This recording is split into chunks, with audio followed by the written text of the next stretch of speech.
This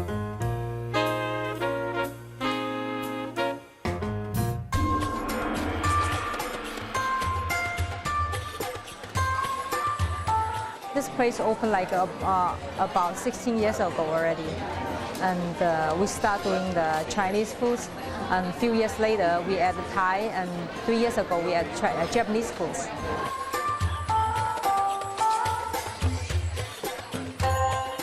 In the north side, they have a lot of Thai and Japanese restaurants. In south side, they have no Thai restaurants, and the Chinese foods in south side, they don't have much nice restaurants. So I would like to make south side people happier to enjoy the foods. We do have three different kitchens. We have a Chinese kitchens and the Thai kitchens, also Japanese sushi bar. We have a lot of working families, live around areas, so you can feed lots of young people and lots of families. They might like it because this is a nice and clean place, and the food's very fresh and the service very good.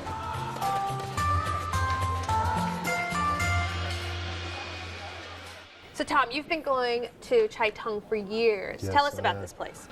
They have a very eclectic menu. It's more than just Chinese food. They have Chinese food, they have Thai food, they have Japanese food there. Under one roof. Under one roof. Three kitchens though. 3 kitchens.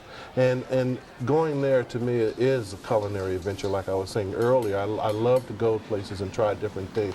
But to me, going there is celebrating the diversity of Chicago. I mean, it's no sense living here if you don't celebrate the diversity by going to these different restaurants.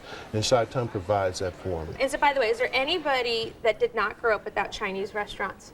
My mother still orders from the same Chinese restaurant, Golden China Restaurant. I think that's and I think that's what I measured this restaurant on, is the little Chinese restaurants that I have been going to forever.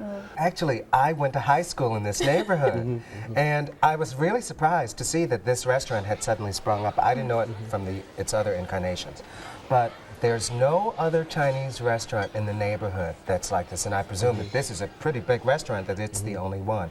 That was the one nice thing I thought that there was about it, was that, the restaurant was there, and it was not, you didn't have to drive all the way to Chinatown, and you could actually get Thai food on the south side, which I just couldn't believe that. But it's one-stop shopping. Yeah.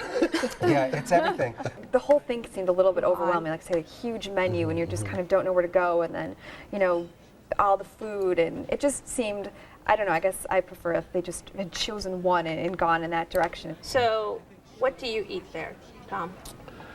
Now, for this show, I thought I was going to be really fancy and find something exotic to eat, so I ordered the garlic chicken. They were big pieces of chicken. I thought they were almost too big. I love the fried rice with pineapple. And I really love the mushu pork and the mushu chicken.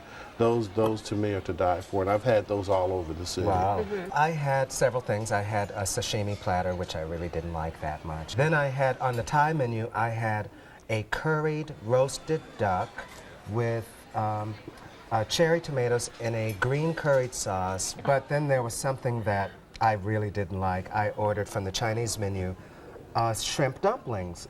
The dumplings were made with artificial shrimp. And I thought, no Chinese person would eat these. This doesn't have shrimp in it. It's not even a real dumpling. This is like just a thing made by a computer that came out of the wall. So I was kind of disappointed, to say the least. And sorry, Tom. I like you, Tom. I don't know. On the south side of Chicago, I don't think we examine our food quite that closely. Yeah. Where I'm looking at, if it tastes like a shrimp, it's a shrimp. And I go there for the ambience. Like I said, that's a loud place, and I go there. Yeah, I go there to be with my friends, to have a lot of good food and stuff. It's not bad food. It's a great family-style restaurant. It's a great place to take kids. It's a great place to get huge portions, and that's one of the things that I was a little skeptical because again, there's the 3 different menus, and I was wondering if they had different kitchens, and I can see that they did because we did order some food from the Japanese menu, a sushi platter, and then also I had unagi, which is the barbecued eel. They actually had really good little pickles and salads on the table when we sat down. Yeah. There was like a cabbage and a cucumber and marinated with like a cucumber vinegar. salad. For dessert, there was a nice green tea ice cream, which is perfect, kind of light finish.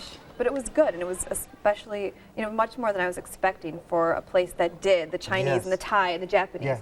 So I noticed another peculiar detail. The waiters' costumes were kind of interesting, but they all had fake names like Phil, Bill, Eva, Jenny, Sandy, and nobody was named So-hee or Pi Ching, So I thought, that's not your real name. It is the real name. It's like he kept coming over to the table and saying, "Is everything okay, sir? Is everything okay?" And I was like, "Yes, Phil." So we're in some alternate reality in this restaurant. Just because you're at a Chinese restaurant doesn't mean there have to be Just Chinese like, names. well, they were obviously fake names, and I thought, well, that's like Chinese once friend I named had a name Belinda. tag that said, I had a name tag that said I'm not Sven. allowed to do racial profiling, so I never noticed the names or anything. I thought, Edna, that's not a Chinese name. Okay. Well, Tom, this was your selection. Sum it up for us. Well, I like it because it's very eclectic. I mean, you can sit there all afternoon trying to figure out what you want. I'm lucky because I've had mine narrowed down to a few dozen. I've eaten in Chinatown, and to me, it's comparable to Chinatown. It's the cook, not the location. It's unique to the South Side. That's one plus, that there is a Chinese restaurant that far south in 95th and Kedzie. But I can't say that I would recommend it because I live 5 minutes away from Chinatown, and I like a more regional, authentic Chinese food. It was good for the price. If you have a bunch of people and want a bunch of food, pile in and go, and you'll have a good time. Well, you can visit Chai Tung at 9560 South Kedzie in Evergreen Park, 708-636-8180. They're open for lunch and dinner every day. Reservations are accepted. Average tab per person without drinks is $17.